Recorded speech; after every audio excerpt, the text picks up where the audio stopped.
नमस्कार, आदाब, सत श्री अकाल। मैं प्रखर श्रीवास्तव आप सभी लोगों का स्वागत करता हूं आपके अपने चैनल गुरु घंटाल में। दोस्तों, आज का हमारा टॉपिक है article 12 of the Indian constitution. निकल पड़ते हैं आज के सफ़र पर। अगर ये वीडियो पसंद आए तो इसको लाइक शेयर कमेंट करना ना भूलिए।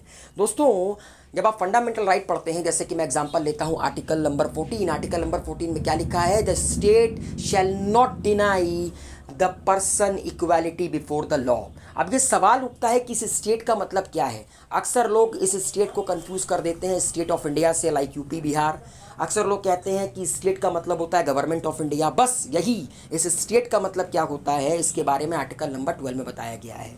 It means to define the term state which is used in the part 3 of the constitution while mentioning the application of the provision of fundamental rights of the Indian citizen। जैसा कि आप लोगों को पता है कि हमारे देश के संविधान का जो पार्ट 3 है वो फंडामेंटल राइट से डील करता है। तो उस फंडामेंटल राइट में जहाँ जहाँ पर स्टेट टर्म आता है, जैसा कि मैंने आर्टिकल नंबर 14 में आपको बताया, the state shall not deny the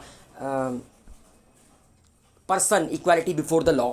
ठीक है, इस स्टेट का मतलब क्या होता है उसको डिफाइन किया गया है आर्टिकल नंबर 12 में। अब आर्टिकल नंबर 12 में स्टेट का मतलब क्या होता है मैं आपको बताता हूं। आर्टिकल नंबर 12 कहता है define state as legislative and executive organ of the union government. मतलब स्टेट का डेफिनेशन कोई छोटा मोटा नहीं है। ये जितनी भी चीज़ें अभी बैक टू बैक मैं आपको बताऊंगा, ये सब कुछ स्टेट की कैटेगरी के अंडर में आती हैं। जितने भी हमारे देश में लेजिस्लेटिव और एग्जीक्यूटिव ऑर्गन हैं, like Indian government, Indian parliament, Lok Sabha, Rajya Sabha, वो भी स्टेट के अंडर में आती है।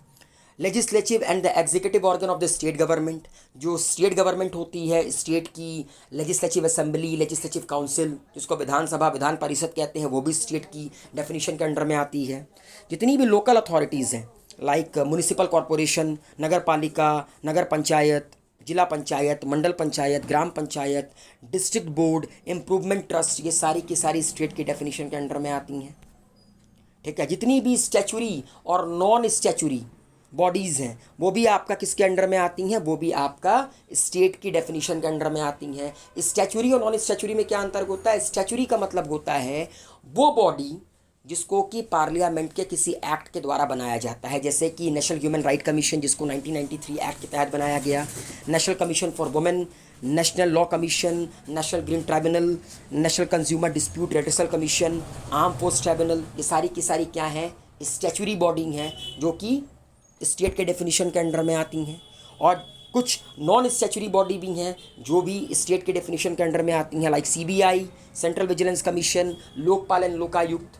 तो ये आर्टिकल नंबर 2 में स्टेट की डेफिनेशन दी गई है। जितना अभी तक मैंने नाम लिया, चाहे वो लेजिस्लेटिव बॉडी हो, एग्जीक्यूटिव बॉडी हो, लोकल बॉडी हो, स्टैचुरी बॉडी हो, नॉन स्टैचुरी बॉडी हो, ये सब आपका स्टेट के डेफिनेशन के अंडर में लाई करती हैं।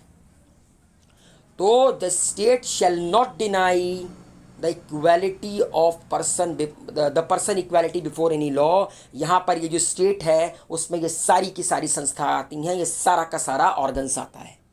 ठीक है, तो कल को ये कंफ्यूज मत होइएगा कि स्टेट का मतलब होता है state of India like UP Bihar, and state का मतलब सिर्फ और सिर्फ इंडियन गवर्नमेंट होती है। ऐसा बिल्कुल नहीं है। लेकिन अब एक सवाल उठता है कि क्या इसके अलावा जो बॉडीज़ हैं, लाइक मैंने सीबीआई का नाम लिया, तो क्या एनसीबी और आपका क्या कहते हैं, इसके अलावा जो और सरकारी संस्थान हैं, क्या वो स्टेट की कैटेगरी के अंडर में नहीं आती हैं?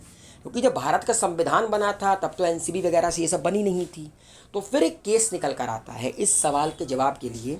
RD. Shetty versus airport authority of India का केस था, जिसमें कि जस्टिस पी.एन. भगवती, जिसको जो कि हमारे देश में PIL के जन्मदाता कहे जाते हैं, पब्लिक इंटरेस्ट लिटिगेशन के, उन्होंने स्टेट जो डेफिनेशन है उसको और ब्रॉड किया। उन्होंने क्या कहा? P N. Bhagwati, if the body in news is instrumental to be called as the state under article 12 और not, the body can be called as state if its entire share capital is held by the government of India.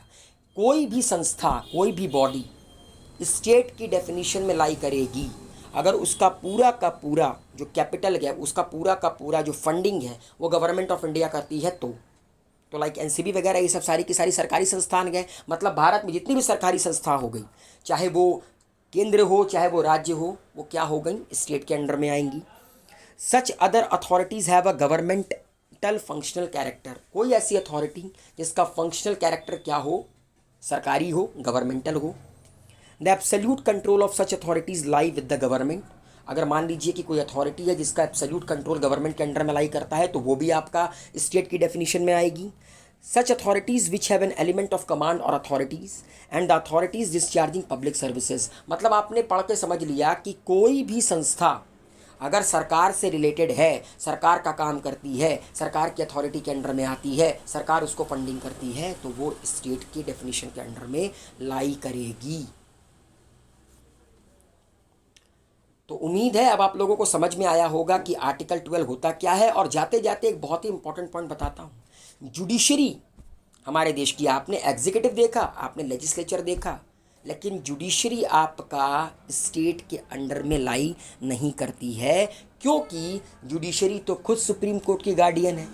Judiciary कल को कोई ऐसा काम नहीं करेगी जो fundamental right को ब्रीच करे, क्योंकि ये जो स्टेट का डेफिनेशन गया है for the provision of the part 3 of the Indian constitution which is called the fundamental right. तो जुडिशरी तो खुद ही फंडामेंटल राइट की गार्डियन है, तो कल को वो कोई ऐसा काम नहीं करेगी फंडामेंटल राइट का ब्रीच हो। इसीलिए जुडिशरी को, जो लोकल कोर्ट है, सुप्रीम कोर्ट है, हायर कोर्ट है, इनको आपका स्टेट के डेफिनेशन के अंडर में नहीं रखा गया है। तो इसी के साथ मैं आप लोगों से विदा लेता हूं। मुझे उम्मीद है आर्टिकल 12 आप लोगों को समझ में आया होगा। Wish you all a very good luck, take care, good bye, शब्बा खैर।